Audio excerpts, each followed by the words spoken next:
ఆరాధనా ఆరాధనా ఆరాధనా ఆరాధనా.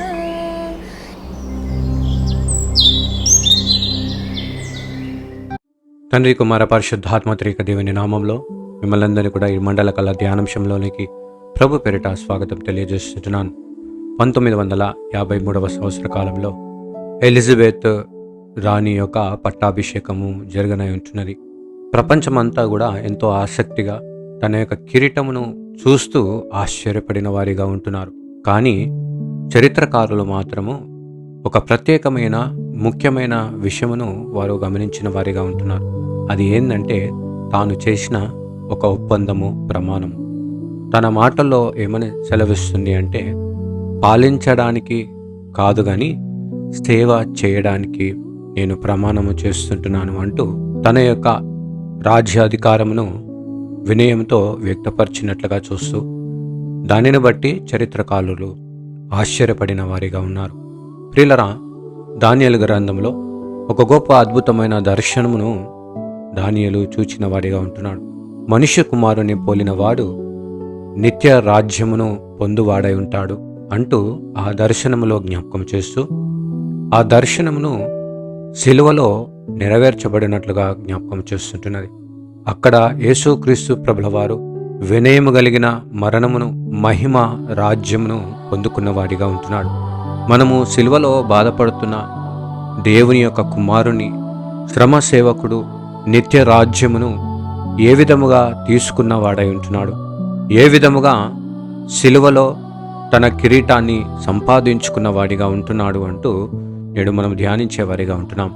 దానియేలు దర్శనంలో మనుష్య కుమారుని పోలిన వాడు అంటూ ఆ తదుపరి తాను మహిమ, అధికారము, నిత్య రాజ్యమును పొందిన వాడిగా ఉంటున్నాడు అంటూ ఆ దర్శనంలో దానియేలు చూచిన వాడిగా ఉంటున్నాడు. ఇది యేసుక్రీస్తు ప్రభుల వారిని సూచిస్తూ శిలువ మరియు పునరుద్ధానము ద్వారా ఆయన రీత్యా రాజ్యాధికారమును నిలుపుకున్నట్లుగా, నిలవజేసినట్లుగా జ్ఞాపకం చేస్తుంటున్నది. శిలువ అనేది ఒక ఓటమిగా కాదు కానీ తన మహిమకు ద్వారముగా తనను స్థిరపరిచిన వాడిగా ఉన్నట్లుగా జ్ఞాపకం చేస్తుంటున్నాడు.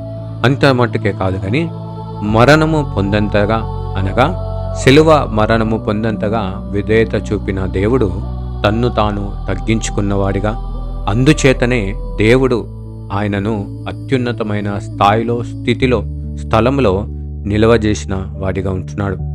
ప్రియులరా, అవమానమును నిర్లక్ష్యము చేసి ఉంటున్నాడు కాబట్టే తనకు మహిమకరమైన మార్గమును జ్ఞాపకము చేయబడినట్లుగా చూస్తుంటున్నాం.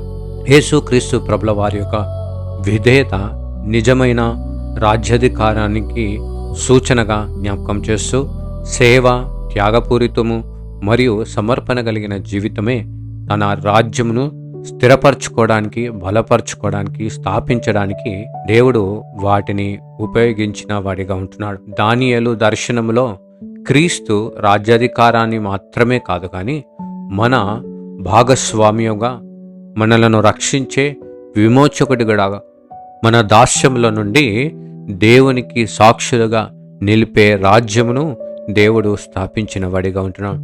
ఫిలిప్పీలకు రాసిన పత్రిక 2వ అధ్యాయంలో ప్రతి మోకాలు వంగును, ప్రతి నాలుక దానిని అంగీకరించును. ఈ మండల కాలం అనేది మనము ఎప్పుడూ ఎల్లప్పుడూ ప్రార్థిస్తూ సేవిస్తూ ఉండటానికి దేవుడిచ్చిన ఒక గొప్ప పిలుపై ఉంటున్నది. ఆయన రాజ్యంలో పౌరులుగాను, వారసులుగా జీవించడానికి దేవుడు మనల్ని పిలిచిన వాడిగా ఉంటున్నాడు. మనము ఆయన రాజ్యంలో జీవించడానికి సిద్ధముగా ఉన్నామా అనే ప్రశ్న ఈరోజు మన ముందు ఉంటున్నది. కాబట్టి దానియేలు దర్శనము మరియు పౌలు రచించిన పత్రికలలో ఈ 2 మూల అర్థంలో శిలువ మనుష్య కుమారుని మహిమలో ఎత్తబడిన వాడిగా, నిత్య రాజ్యమును స్థాపించబడినట్లుగా జ్ఞాపకం చేస్తుంటున్నాను. కాబట్టి ఈ మండల కాలము పశ్చాత్తాపము మాత్రమే కాదు, నిత్య రాజుని గుర్తించడంలోనే ఈ మండల కాల ధ్యానము, జీవితము కలిగి ఉంటుంది అంటూ జ్ఞాపకం చేస్తుంటుంది. కాబట్టి ప్రియులరా, మన జీవితంలో ఆ ప్రభువును చూచినప్పుడు నిత్య రాజ్యమును మనము కనుగొన్న వారిగా ఉన్నామా? అందును బట్టే నా రాజ్యమును నా నీతిని వెతికిన వారికి దొరుకును. మనం ఏమి వెతకడానికి ఈ యొక్క మండల కాలంలో నిర్ధారణ చేసుకున్న వారిగా ఉంటున్నాం. ప్రభుని వెతుకుతూ ఆయన మహిమకరమైన సాక్ష్యముగా మనము జీవించడానికి త్రియక దేవుని మనం అడిగేవారిగా ఉంటున్నామా? ఎందుకంటే ప్రియులరా, అనేకమైన విషయములను వెతుకువారిగా ఉంటాం. కానీ నిత్య రాజ్యమును కొరకు ఆయన తట్టు కనులెత్తి చూస్తూ ఆ రాజ్యమునకు వారసులుగా మనము నిలిచి ఉండటానికి మనము చేసే విశ్వాస యాత్ర ఏమై ఉంటున్నది అంటూ నేడు మనము ప్రశ్నించుకున్న వారిగా ఉంటున్నాం. కాబట్టి దేవుని యొక్క రాజ్యమును అందరికీ ఆహ్వానము అందజేయబడి ఉంటున్నది. కానీ ఆ రాజ్యములో జీవించే జీవితమును మనము స్థిరపరచుకున్న వారిగా ఉంటున్నామా? ప్రియులరా, ఈరోజు ఈ మండల కాలంలో దేవుడు మనల్ని పిలిచిన వాడిగా ఉంటున్నాడు. పిలిచిన వాడు నమ్మదగిన వాడై ఉంటున్నాడు. ఆ నమ్మకమైన దేవునిని ఆరాధిస్తూ స్తుతిస్తూ ఆయన రాజ్యమునకు వారసులుగా జీవించే విశ్వాస కృపను, దీవెన, సమాధానము త్రియక దేవుడు మనకు అనుగ్రహించి కాపాడునుగాక. ఆమేన్. ప్రార్థించుదము.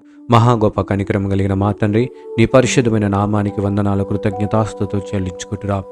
ప్రభువా, నీవు పరిచర్య చేయించుకొనుటకు రాలేదు కానీ చేయుటకే వచ్చి ఉంటున్నావు.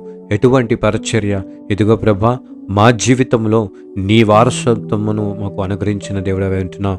నీ రాజ్యంలో ఇదిగో ప్రభా దేవా, మేము జీవించుటకు నీ కృపను కనపరిచిన దేవుడవే ఉంటున్నట్టు ఈ ఆహ్వానం మేమందరం కూడా పొందుకొని నిత్యము ఈ ధ్యానంలో మా జీవితంలో విశ్వాసముగా, నమ్మకముగా నేను ధ్యానిస్తూ స్తుతిస్తూ నీ మహిమకరమైన సాక్ష్యంగా జీవించే కృపను మాకు వెనుక దయచేయమని ప్రార్థిస్తుంటున్నాం.